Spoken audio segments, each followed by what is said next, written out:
بسم اللہ الرحمن الرحیم نحمده ونستعینه ونصلی علی رسوله الکریم اما بعد فاعوذ باللہ من الشیطان الرجیم بسم اللہ الرحمن الرحیم یا ایہا الذین آمنوا قوا انفسکم واہلیکم نارا وقودها الناس والحجارہ وقال النبی صلی اللہ تبارک وتعالی علیہ وسلم من ولد له ولد فليحسن اسمه وأدبه فإذا بلغ فليزوجه فإن بلغ ولم يزوجه فأصاب إثما فإنما إثمه على أبيه أو كما قال عليه الصلاة والسلام۔ قابل صد احترام بزرگوں، بھائیوں اور دوستوں،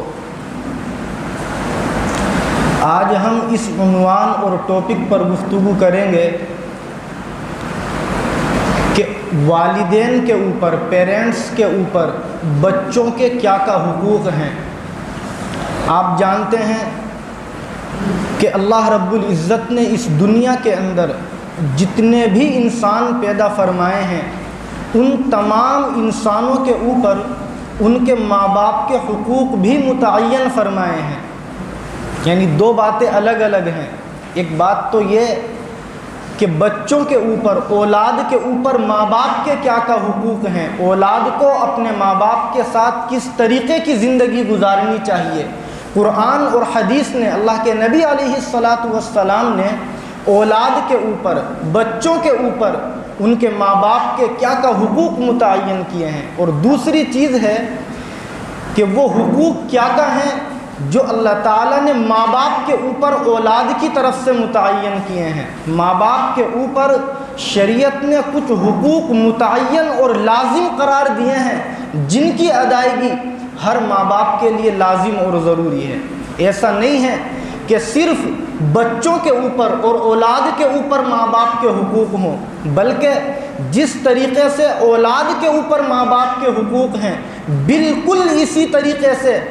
ماں باپ کے اوپر بھی اولاد کے حقوق ہیں جو اللہ تعالیٰ نے متعین فرمائے ہیں۔ اللہ کے نبی علیہ السلام نے مختلف احادیث میں ان کا تفصیل کے ساتھ ذکر کیا ہے۔ چند ان میں سے ذکر کرتے ہیں،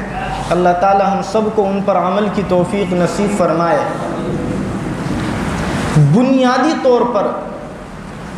اولاد کے جو حقوق اللہ تعالیٰ نے ماں باپ کے اوپر متعین کیے ہیں، ان میں سب سے پہلا حق یہ ہے کہ جب کسی کے یہاں بچہ پیدا ہو تو وہ اس بچے کا اچھا نام رکھے۔ اس پر چند باتیں ہم اختصار کے ساتھ ذہن میں رکھیں کہ اللہ کے نبی علیہ السلام نے ماں باپ کو بچوں کا نام رکھنے کے سلسلے میں کیا تربیتی باتیں بتلائی ہیں۔ چنانچہ مشکات شریف کی ایک روایت ہے 418 نمبر کی، حضرت ابو دردہ رضی اللہ تعالی عنہ فرماتے ہیں کہ رسول اللہ صلی اللہ علیہ وسلم نے ارشاد فرمایا، انکم تدعون یوم القیامت باسمائکم واسماء آبائکم، کہ تم لوگوں کو قیامت کے دن تمہارے ناموں کے ذریعے اور تمہارے باپ داداؤں کے ناموں کے ذریعے اللہ تعالیٰ بلائیں گے۔ یعنی قیامت کے دن جب اللہ کی بارگاہ میں بندوں کو بلایا جائے گا، اللہ کے نبی فرماتے ہیں کہ اس وقت میں تمہارے نام لے کر کے اور تمہارے آباء و اجداد کے نام لے کر کے اللہ تعالیٰ تم کو پکاریں گے، جیسے دنیا میں ہم پکارتے ہیں کہ فلاں سنوف فلاں، بالکل اسی طریقے سے قیامت کے دن اللہ تعالیٰ اپنے بندوں کو بلائیں گے۔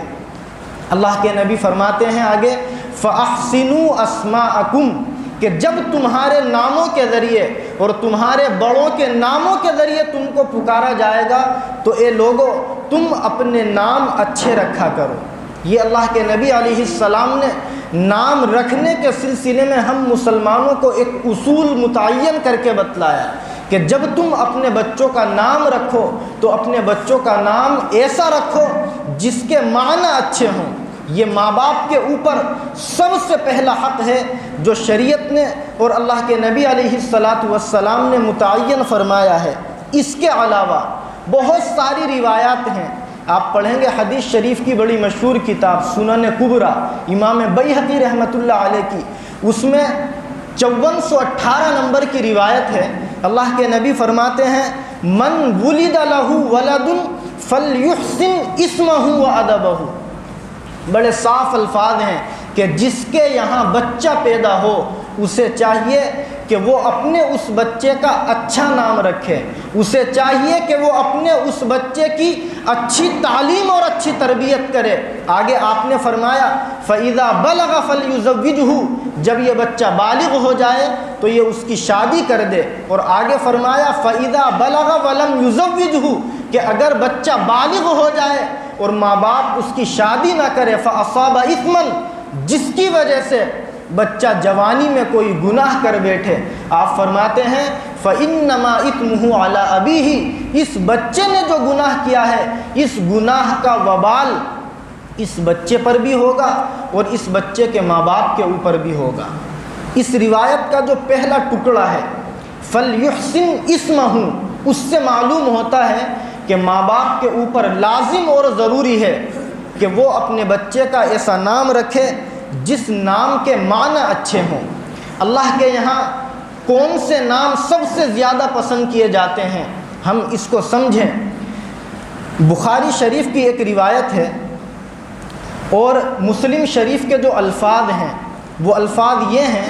ان احب اسمائکم الی اللہ عبد اللہ و عبد الرحمن۔ اللہ کے نبی علیہ السلام فرماتے ہیں کہ تمہارے ناموں میں جو سب سے زیادہ اللہ تعالیٰ کو نام پسند ہیں وہ عبداللہ اور عبد الرحمن ہیں۔ یہ دو نام وہ ہیں جو اللہ کے یہاں سب سے زیادہ پسند کیے جاتے ہیں۔ اس روایت کی تشریح میں محدثین نے یہ بات لکھی ہے کہ اللہ تعالیٰ کو ایسے نام بہت زیادہ پسند ہیں جن ناموں کے شروع میں عبدن کا لفظ لکھا ہوا ہوتا ہے، اور وجہ اس کی یہ لکھی ہے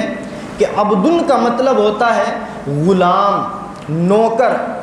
اور یہ انسان کی سب سے اعلیٰ درجے کی خوبی ہے کہ وہ دنیا کے اندر نوکر بن کر کے، غلام بن کر کے، بندہ بن کر کے زندگی گزارے۔ آپ غور کریں، اللہ نے اپنے نبی علیہ السلام کو بہت سارے ناموں سے پکارا، یا ایھا المزمل، یا ایھا المدثر، کہیں یاسین، کہیں طٰہٰ، کہیں محمد، کہیں احمد، بہت سارے ناموں سے پکارا۔ لیکن جب اللہ تعالیٰ اپنے نبی محمد الرسول اللہ صلی اللہ علیہ وسلم کو معراج کے سفر پر بلاتے ہیں تو 15ویں پارے کے اندر سورہ بنی اسرائیل میں کیا فرماتے ہیں؟ سبحان الذی اسریٰ بعبدہ لیلا من المسجد الحرام الی المسجد الاقصیٰ، کہ بڑی برکت والی ہے وہ ذات جو راتوں رات اپنے بندے کو، لفظ عبدن استعمال کیا، جو اپنے بندے کو راتوں رات مسجد حرام سے مسجد اقصیٰ تک لے کر کے چلی گئی۔ یہاں محدثین نے اور مفسرین نے یہ پوائنٹ کی بات اور نقطے کی بات بیان کی ہے کہ اللہ تعالیٰ کو سب سے اعلیٰ درجے کے ناموں میں جو نام پسند ہے وہ لفظ عبدن والے نام پسند ہے، اسی لیے اللہ تعالیٰ نے اپنے نبی علیہ السلام کو یہاں اعلیٰ درجے کا مقام عطا فرماتے ہوئے اس کی خوبیوں کو بیان فرمایا، لیکن وہ نام لے کر کے پکارا جو اللہ تعالیٰ کو سب سے زیادہ پسند ہے، کہ وہ رات اپنے بندے کو، ارے بھائی اوپر چلے جاؤ بہت ساری جگہ ہے، کہ وہ ذات اپنے بندے کو راتوں رات مسجد حرام سے مسجد اقصیٰ لے کر کے چلی گئی۔ تو میں یہ عرض کر رہا تھا کہ اللہ تعالیٰ کو سب سے زیادہ وہ نام پسند ہے جو عبداللہ، عبد الرحمن کی طرح لفظ عبدن سے شروع ہوتے ہو۔ اس طریقے کی بات بہت سارے محدثین اور مفسرین نے اس حدیث کے ضمن میں ذکر کی ہے، اور اس بات کا اندازہ اس بات سے بھی ہم لگا سکتے ہیں کہ احادیث میں آتا ہے کہ اللہ کے نبی علیہ السلام نے بڑی تعداد میں اپنے ان صحابہ کے ناموں کو تبدیل فرمایا جن صحابہ کے نام زمانے جاہلیت سے اچھے رکھے ہوئے نہیں تھے۔ چنانچہ ایک حدیث میں آتا ہے کہ ایک مرتبہ ایک صحابی اللہ کے نبی علیہ السلام کے لیے سے ملاقات کے لیے آئے تو آپ نے ان سے ان کا نام معلوم کیا۔ انہوں نے بتلایا کہ میرا نام جبار ہے۔ جبار کے معنی آتے ہیں بہت زیادہ سختی کرنے والا۔ آپ دیکھیے گا حدیث میں آتا ہے کہ اللہ کے نبی علیہ السلام نے فوراً ان سے کہا کہ تمہارا نام آج سے جبار نہیں بلکہ عبد الجبار ہے۔ چونکہ جبار اللہ تعالیٰ کا ایک صفتی نام ہے، اس لیے آپ نے ان کے نام کے ساتھ لفظ عبد استعمال کیا اور فرمایا کہ آج سے تم اپنے نام کے ساتھ لفظ عبد لگا کر اپنے آپ کو عبد الجبار کہا کرو۔ اس لیے اس روایت سے پتہ چلتا ہے کہ اگر ہم نے اپنے بچوں کے نام ایسے رکھ دیے ہوں جن ناموں کے معانی اچھے نہ ہوں، جو اللہ کے یہاں پسند نہ کیے جاتے ہوں، ہمیں چاہیے کہ ہم اپنے بچوں کے نام بدل دیں۔ اللہ کے نبی نے بہت سارے صحابہ کے نام بدلے ہیں، ایک دو مثال میں ذکر کروں۔ ایک روایت میں آتا ہے کہ اللہ کے نبی علیہ السلام نے حضرت ابو بکر صدیق رضی اللہ تعالی عنہ کا نام عبد الکعبہ سے بدل کر کے عبداللہ رکھ دیا تھا۔ آپ کو پتہ ہوگا کہ ابو بکر صدیق رضی اللہ تعالی عنہ کا وہ نام جو اسلام سے پہلے تھا، بعض روایات کے مطابق وہ عبد الکعبہ تھا، کعبے کا بندہ، حالانکہ کعبے کا بندہ کوئی چیز نہیں ہوتی۔ تو اللہ کے نبی علیہ السلام نے حدیث میں آتا ہے کہ ابو بکر صدیق کے نام کو بدلا اور ان سے کہا کہ تمہارا نام آج سے عبداللہ ہے۔ ان کا اوریجنل نام عبداللہ ہے، اگرچہ ان کو ساری دنیا ابو بکر صدیق رضی اللہ تعالی عنہ کے نام سے جانتی ہے۔ ایک اور صحابی ہیں جن کو مسلمانوں کا بچہ بچہ جانتا ہے، جو اللہ کے نبی علیہ السلام کی احادیث کو، آپ کی باتوں کو اس امت تک پہنچانے میں سب سے آگے ہیں، حضرت ابو ہریرہ رضی اللہ تعالی عنہ۔ ابو ہریرہ ان کی کنیت ہے، اور اس کی وجہ بعض محدثین نے یہ ذکر کی ہے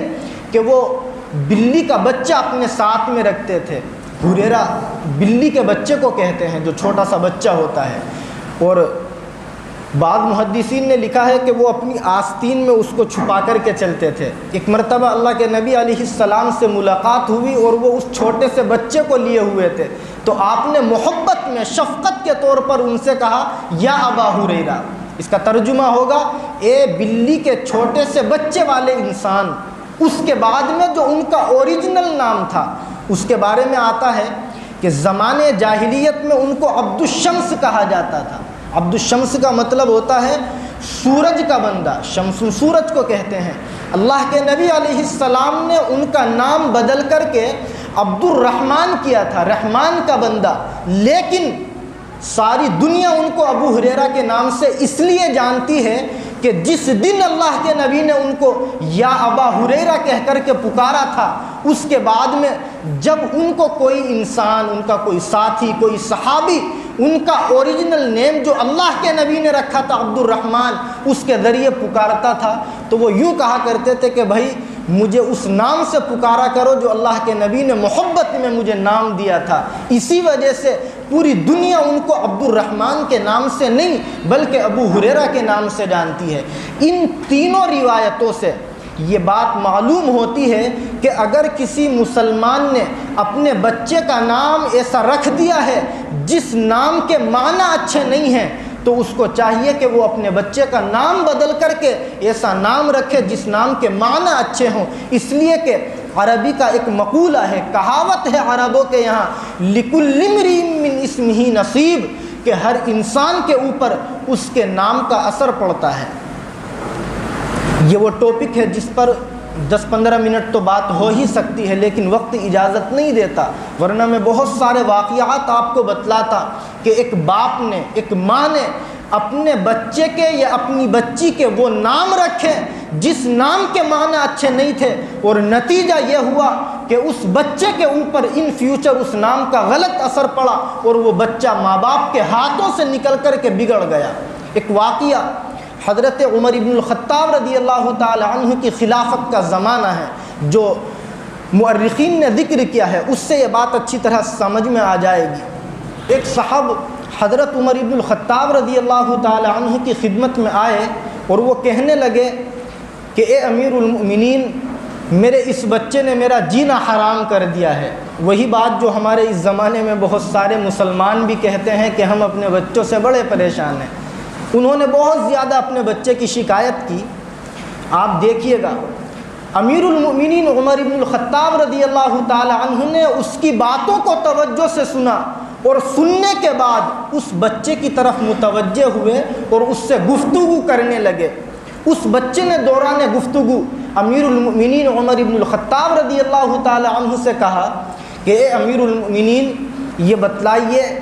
کہ میرے والد محترم نے ایک باندی عورت سے شادی کی تھی۔ باندی آپ سمجھتے ہوں گے اس زمانے میں جو غلام باندیاں چلتے تھے، یعنی وہ آزاد عورت نہیں تھی، اور یہ کہا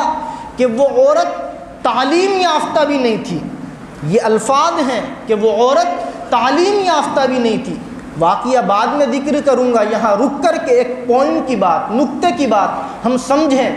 کہ اس بچے نے اپنی ماں کی یہ شکایت کی کہ میری ماں تعلیم یافتہ نہیں تھی، پڑھی لکھی نہیں تھی۔ یہاں مورخین نے یہ بات لکھی ہے اس نقطے سے نکال کر کے کہ مسلمانوں کو چاہیے کہ وہ اپنی لڑکیوں کو بھی اعلیٰ درجے کی تعلیم دلوائیں۔ اگر لڑکیوں کو ہم تعلیم نہیں دلوائیں گے تو یہ لڑکیاں جب مائیں بنے گی تو اپنے بچوں کی تربیت نہیں کر سکتی۔ چنانچہ اس لڑکے نے اپنے باپ کی شکایت کرتے ہوئے کہا کہ یہ میرے والد محترم جو میری شکایت کر رہے ہیں، انہوں نے اپنی شادی ایک باندی عورت سے کی تھی جو تعلیم یافتہ نہیں تھی، جس کو قرآن اور حدیث کا علم نہیں تھا۔ اس نے مجھے اچھی تعلیم اور تربیت سے آراستہ نہیں کیا، اور یوں کہا، جو اصل بات بتلانی تھی کہ اس نے میرا نام بھی ایسا رکھا جس نام کے معنی اچھے نہیں ہیں۔ اس نے ذکر کیا کہ میرے والد نے میرا نام رکھا تھا جعل۔ جعل عربی زبان کا لفظ ہے جس کے اردو میں معنی ہوتے ہیں گندگی کا کیڑا۔ اب اس بچے نے شکایت کرتے ہوئے یہ دو تین باتیں کہی کہ پہلی غلطی تو میرے باپ کی یہ ہے کہ اس نے بجائے ایک آزاد عورت کے ایک باندی عورت سے شادی کی، اور وہ بھی اس عورت سے جو تعلیم یافتہ نہیں تھی، قرآن اور حدیث کی تعلیم نہیں لی ہوئی تھی۔ اس نے میری اچھی تعلیم اور تربیت نہیں کی، اور اس نے میرا نام بھی وہ رکھا جس کے معنی اچھے نہیں ہیں۔ مورخین نے لکھا ہے کہ جب حضرت عمر بن الخطاب رضی اللہ تعالی عنہ نے اس بچے کی باتوں کو سنا تو اس بچے کو کوئی تنبیہاً تکلیف نہیں دی، اس بچے کی پٹائی نہیں کی، اس کو زجر و توبیخ نہیں کی۔ وہ تو اس لیے آئے تھے اپنے بچے کی شکایت کرنے کے لیے کہ امیر المؤمنین عمر ابن الخطاب رضی اللہ تعالی عنہ اس بچے کو ڈانٹیں گے، اس کو قید کریں گے، اس کو سزا دیں گے۔ لیکن جب امیر المؤمنین نے اس بچے کی باتوں کو سنا تو سمجھ گئے کہ اس بچے کے بگڑنے میں اس بچے سے زیادہ اس کے باپ کا دخل ہے، اس لیے کہ اس نے اس کا نام اچھا نہیں رکھا، اور اس کی ماں کا دخل ہے کہ اس نے تعلیم یافتہ نہ ہونے کی وجہ سے اپنے بچے کی اچھی تعلیم اور تربیت نہیں کی، اس لیے آپ نے اس باپ کو بھی اور اس بچے کو بھی وہاں سے رخصت کر دیا اور کوئی سزا نہیں دی۔ اس لیے مورخین نے یہ واقعہ ذکر کر کے یہ بات لکھی ہے کہ ہم مسلمانوں کو چاہیے کہ ہم اپنے بچوں کو اچھی تعلیم دے، اچھی تربیت دے، اور سب سے پہلا جو ماں باپ کے اوپر حق ہے اس کو ضرور ادا کرے، اور وہ حق یہ ہے کہ ہم اپنے بچے کا وہ نام رکھیں جس نام کے معنی اچھے ہوں۔ ہمارے یہاں یہ جو پرمپرا چل گئی ہے اس ماڈرن زمانے کے اندر، لوگ آتے ہیں ہمارے پاس کہ ایسا نام بتلائیے جو بہت چھوٹا سا ہو، ایسا نام بتلائیے جو کسی کا بھی نہ ہو، دور دور تک بھی کسی کا نہ ہو۔ یہ سوچ اگر ہم بدل دیں گے اور اسلامی سوچ اپنی بنا لیں گے تو ہمارا وہ حق ادا ہو جائے گا جو بچوں کا شریعت نے ہمارے اوپر متعین کیا ہے۔ آپ اگر مورخین کے نام پڑھیں گے، فقہا اور محدثین کے نام پڑھیں گے تو جو نام دادا کا تھا وہی پوتے کا یا پرپوتے کا ہے۔ بہت زیادہ ایسے نام مورخین کے ہمیں ملتے ہیں، محدثین کے ملتے ہیں، ایک دو نہیں، ہزاروں نہیں، لاکھوں کی تعداد میں ملیں گے۔ تو یہ سوچ ہماری اسلامی نہیں ہے کہ آپ ایسا نام بتلائیے جو کسی کا بھی نہ ہو، اور یہ بات کہ نام ایسا ہو جو بہت چھوٹا سا ہو۔ میں خود اگر اپنی بات کروں، شاید کوئی سا دن ایسا خالی جاتا ہو جس میں کوئی کانٹیکٹ نہ کرتا ہو بچے یا بچی کے نام کے لیے، اور حیرت جب ہوتی ہے جب کسی کو 25-30 نام لکھ کر کے ہم بتلا دیتے ہیں، اور وہ نام سب وہ ہوتے ہیں جو صحابہ کے یا نبیوں والے نام ہوتے ہیں، اور وہ بعد میں میسج کر کے کہتا ہے کہ ذرا کوئی اور سا بتلا دو۔ کیوں؟ ہماری سوچ اسلامی نام کے بارے میں ابھی بنی نہیں۔ صرف یہ دو جملے ہم نے رٹ لیے ہیں کہ نام ایسا ہو جو کسی کا نہ ہو، اور دوسرا یہ کہ نام بہت چھوٹا سا ہو۔ آپ بتلائیے کہ اگر ہم نے، میں بہت اعلیٰ درجے کے الفاظ استعمال کر کے محدثین کے یہ مسئلہ بتلاتا ہوں کہ اگر ہم نے اپنے بچے کا نام چھوٹا سا رکھا، اپنے بچے کا نام ایسا ماڈرن رکھا جو کسی کا بھی نہ ہو، لیکن اس کے معنی اچھے نہ ہوئے اور وہ بچہ آگے چل کر کے بگڑ گیا، تو یاد رکھیے گا محدثین نے کتابوں میں لکھا ہے کہ کل قیامت کے دن اس بارے میں اللہ تعالی ہم سے معلوم کریں گے، سوال کریں گے، اور ہمارے پاس اس سوال کا کوئی جواب نہیں ہوگا۔ اس لیے آپ تمام بھائیوں سے گزارش ہے کہ بچوں کے ناموں کے سلسلے میں اپنی سوچ اسلامی بنائے اور اپنے بچے کا وہ نام رکھے جس کے معنی اچھے ہوں، علماء کرام سے معلوم کر کے نام رکھے، اپنی طرف سے یا گوگل پر دیکھ کر کے، علامہ گوگل سے معلوم کر کے ہم نام نہ رکھیں۔ بڑے افسوس کے ساتھ یہ بات ذکر کرنی پڑتی ہے، مذاق میں نے علامہ کا لفظ بول دیا۔ ہمارے یہاں تو یہ ماحول چل چکا ہے اس وقت میں کہ جب ہمیں کوئی چیز تلاش کرنی ہوتی ہے ترنت گوگل پر جا کر کے بیسٹ مسلم بوائز نیم اس طریقے سے لکھتے ہیں، وہاں یہودیوں کے لکھے ہوئے اور ان نام نہاد اسکالروں کے لکھے ہوئے جن کو عربی نہیں آتی، جن کو ناموں کے سلسلے میں شریعت کے اصول کا نہیں پتہ، انہوں نے بہت سارے نام اپنی اپنی ویب سائٹس پر ڈال دیے ہیں، ہم وہاں سے کوئی نام سلیکٹ کر کے اپنا رکھ لیتے ہیں۔ وقت نہیں ہے ورنہ اس پر اور تفصیل سے بات کرتا۔ بڑے ادب کے ساتھ گزارش ہے میری اپنے آپ سے بھی اور آپ سے بھی کہ ہم اپنے بچوں کا نام علماء سے معلوم کر کے ایسا رکھیں جس نام کے معنی بڑے اچھے ہوں۔ ایک بات اور یاد آئی ذکر کروں، یہ جو ہم خود سے بغیر مشورے کے، بغیر تعلیم یافتہ لوگوں سے معلوم کیے ہوئے نام سلیکٹ کر لیتے ہیں، اس کا نقصان کیا ہوتا ہے۔ ایک مرتبہ میں اپنے حضرت کے پاس دیوبند میں بیٹھا ہوا تھا، تو ایک صاحب نے حضرت سے کہا کہ میری خالہ کی بیٹی ہے اور وہ بہت زیادہ بیمار رہتی ہے، ہڈیوں کی اس کو پرابلم ہے، اس کے تمام چیک اپس کرا لیے، سی ٹی اسکین وغیرہ تمام رپورٹس اس کی نارمل، لیکن پتہ نہیں چل پاتا کہ اس کو ہڈیوں کی پرابلم کیوں ہے، بہت پریشان رہتی ہے۔ حضرت نے معلوم کیا کہ اس کا نام کیا ہے، انہوں نے بتلایا کہ اس کا نام ہے رمیم۔ حضرت نے کہا کہ بھئی رمیم تو اچھا نام نہیں ہے، کس نے رکھا؟ تو انہوں نے بتلایا کہ اصل میں ہماری خالہ جان جو ہیں وہ کافی پڑھی ہوئی ہیں اور روزانہ سورہ یاسین کی تلاوت کرتی ہیں، تو سورہ یاسین میں چونکہ یہ لفظ استعمال ہوا ہے اس لیے انہوں نے کسی سے معلوم کیے بغیر ان کو اچھا لگا اپنی بچی کا نام یہ سلیکٹ کر لیا۔ اب آپ سمجھیے گا رمیم کیا ہے۔ قرآن کریم میں آخری پیج جو ہے سورہ یاسین کا وہاں ہے قال من یحیی العظام وہی رمیم، غالباً عتبہ ہے یا ولید ابن مغیرہ ہے، مجھے نام میں کنفیوژن ہے۔ وہ اللہ کے نبی علیہ السلام کے پاس قبرستان کی بوسیدہ ہڈیوں کو اٹھا کر کے لایا، یعنی ایک مردے کی ان ہڈیوں کو لے کر آیا جو ہڈیاں بالکل ریزہ ریزہ ہونے کے لیے تیار تھی، اور اللہ کے نبی علیہ السلام سے آ کر کے کہنے لگا کہ من یحیی العظام وہی رمیم، اے محمد یہ بتلائیے کہ کیا اللہ تعالیٰ ان بوسیدہ ہڈیوں کو بھی دوبارہ زندہ کریں گے؟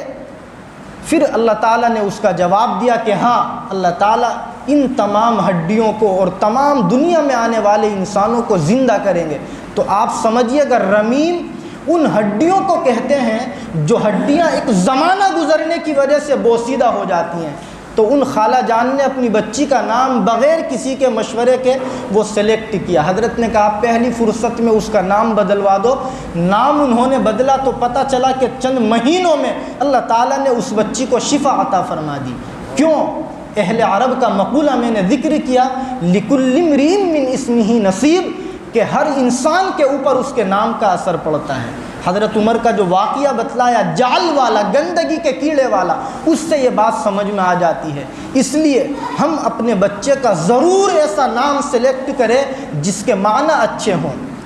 دوسرا حق جو ماں باپ کے اوپر اولاد کا شریعت نے اور اللہ کے نبی نے متعین فرمایا ہے وہ ہے بزرگوں کہ وہ اپنے بچے کا عقیقہ کرے۔ عقیقے سے متعلق چند باتیں ہم ذہن میں رکھیں۔ پہلی بات تو یہ کہ عقیقہ کرنا اللہ کے نبی علیہ السلام کی مبارک سنت ہے۔ چنانچہ ابو داؤد شریف میں 2841 نمبر کی روایت ہے، حضرت ابن عباس رضی اللہ عنہما فرماتے ہیں کہ ان رسول اللہ صلی اللہ علیہ وسلم عقّ عن الحسن والحسین کبشن کبشن، کہ اللہ کے نبی علیہ السلام نے اپنے نواسے حضرت حسن اور حضرت حسین دونوں کی طرف سے عقیقہ کیا تھا اور آپ نے مینڈھے کو قربان کیا تھا۔ تو اللہ کے نبی علیہ الصلاۃ والسلام کی مبارک سنت ہے کہ بچے کا ہم عقیقہ ضرور کریں۔ عقیقے کا فائدہ کیا ہوگا آپ دیکھیے گا، اللہ کے نبی علیہ الصلاۃ والسلام فرماتے ہیں، ترمذی کی 1522 نمبر کی روایت کے یہ الفاظ ہیں کہ الغلام مرتہن بعقیقۃ،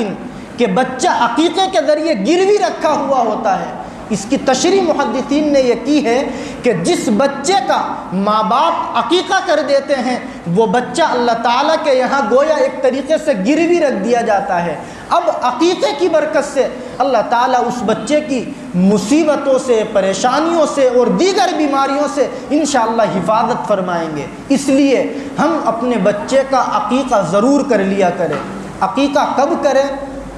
اللہ کے نبی علیہ السلام نے اسی روایت میں آگے یہ الفاظ استعمال فرمائے کہ یذبح عنہ یوم السابع،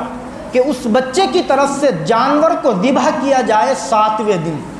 اب ہمارے یہاں 7ویں دن بچے کا عقیقہ ہم کیوں نہیں کرتے؟ جو اس کا ایک پریکٹیکل ریزن ہے وہ یہ ہے کہ آج کل عام طور پر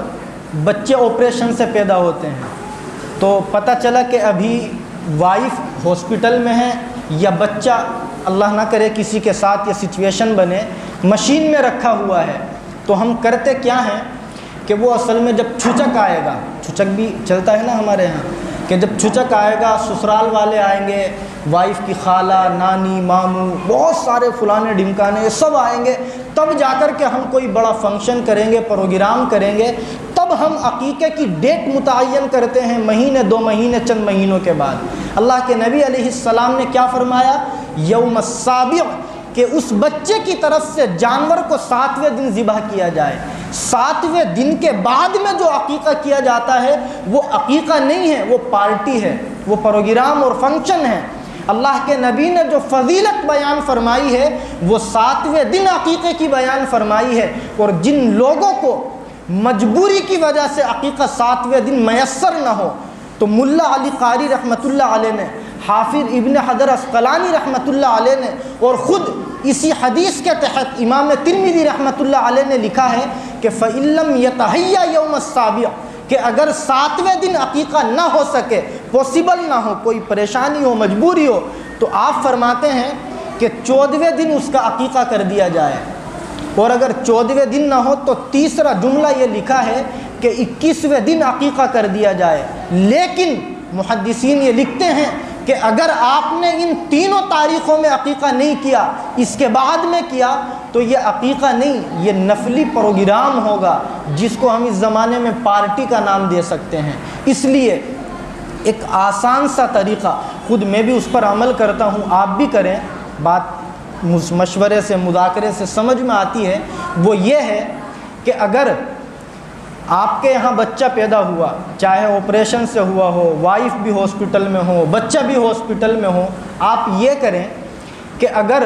لڑکا ہوا ہے تو شریعت کہتی ہے عن الغلام شاتان، کہ آپ 2 بکرے یا 2 بکریاں کریں، اور اگر لڑکی ہوئی ہے تو 1 کرے۔ یہاں یہ مسئلہ بھی ذہن میں رکھیں کہ اگر آپ کے حالات اچھے نہیں ہیں، تھوڑی سی کچھ پرابلم ہے،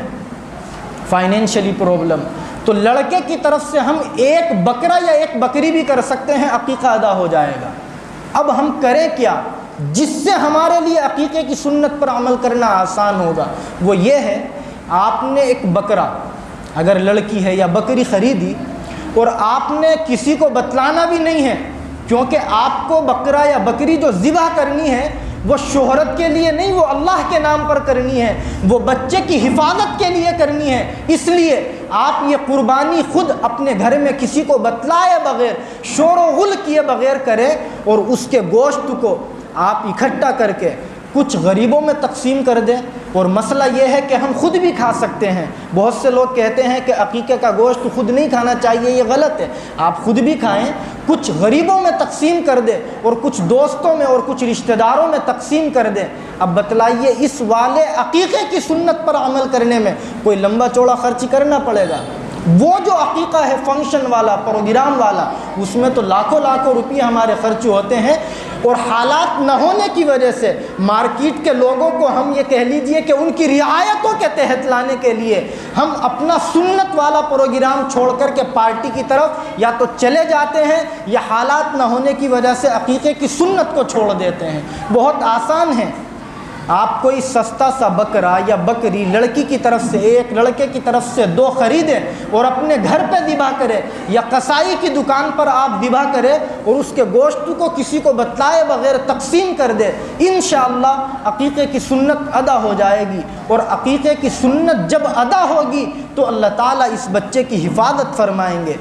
اس میں ہم یہ مسئلہ بھی ذہن میں رکھیں کہ جب عقیقے کے لیے ہم جانور خریدیں تو یاد رکھیں اس جانور کے اندر وہ تمام شرطیں پائی جانی چاہیے جو قربانی کے جانور میں پائی جانی چاہیے۔ یعنی قربانی کے جانور میں اگر ہم بڑا جانور خریدتے ہیں تو آپ جانتے ہیں کہ اس کی عمر 2 سال پوری ہونی چاہیے، اور اگر ہم بکرا یا بکری خریدتے ہیں اور قربانی کرتے ہیں تو اس کی عمر 1 سال پوری ہونی چاہیے، اس کے دانت ٹوٹے ہوئے نہیں ہونی چاہیے، وہ معذور نہیں ہونا چاہیے۔ یہ تمام شرطیں اور کنڈیشنز جو قربانی کے جانور میں شریعت نے متعین کی ہے، وہی تمام شرطیں علماء کرام نے لکھا ہے کہ عقیقے کے جانور میں بھی ہونی چاہیے۔ اس لیے آپ بھائیوں سے گزارش ہے کہ اپنے اپنے بچوں کا آپ ضرور عقیقہ کریں۔ جن کے یہاں بچہ پیدا ہو وہ کوشش کرے کہ پہلا حق جو بچے کا ہے اچھا نام رکھنے والا، اس کو بھی ادا کرے، اور جو دوسرا حق ہے کہ وہ اپنے اس بچے کا عقیقہ کرے، اس کو بھی ادا کرے۔ اور جو حقوق ہیں، ایک حق یہ ہے کہ وہ اس کی اسلامی تربیت کرے، اور ایک حق یہ ہے کہ وہ وقت ہونے پر اس کی شادی کر دے، جو میں نے ابھی ذکر کی تھی روایت بیہقی کی۔ ان دونوں حقوق پر انشاءاللہ اگلے ہفتے بات کریں گے۔ دعا کرے کہ اللہ تعالی ہم سب مسلمانوں کو اپنے بچوں کے تمام حقوق ادا کرنے کی توفیق نصیب فرمائے۔ وآخر دعوانا ان الحمد للہ رب العالمین۔